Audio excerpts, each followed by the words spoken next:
In today's video, I'm going to teach you how to prototype an app in Uizard from scratch. Start by opening Google Chrome. In the address bar at the top, type uizard.io and press enter. This takes you to Uizard, a browser-based design tool that makes it easy to create wireframes and interactive prototypes without heavy design software. On the home page, click Log In. Sign in with your account credentials, then click Log In again to continue. Once you're in, click New Project. You'll be prompted to pick a device type, like mobile or desktop. Choose the option that best matches where your app will live. This sets the canvas size and helps your layout look realistic. You can change this later if needed. With the project open, click Add Screen to create your first page. Think of screens as the individual pages or views of your app. Now it's time to lay out your interface.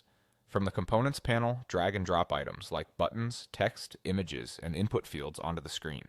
Arrange them to match your idea, maybe a title at the top, an image or logo, a short description, and a primary button to move forward. Keep spacing consistent and align elements so the layout feels clean and intentional. Click any element to edit it. You can change the text to reflect your app's content, adjust fonts and colors to match your brand, and tweak size or alignment for clarity. If the button is your call to action, make it stand out with a bold label and a contrasting color. Add more screens to represent different pages in your flow, perhaps a sign-up screen, a dashboard, or a details view. Each screen should serve a clear purpose, so your prototype tells a coherent story from start to finish. Next, click the Link or Interactions option, represented by the lightning icon. Use it to connect buttons or clickable elements on one screen to another screen. For example, link your home screen button to the next page in the flow. This interaction is what turns static layouts into a navigable prototype. Click Preview to test the app flow. Interact with your prototype as if you're a user. Tap buttons, move between screens, and make sure everything connects correctly.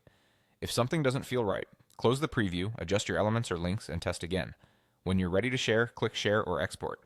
You can present your prototype via a shareable link or export assets for review and feedback. And that's it, your interactive Uizard prototype is ready to show.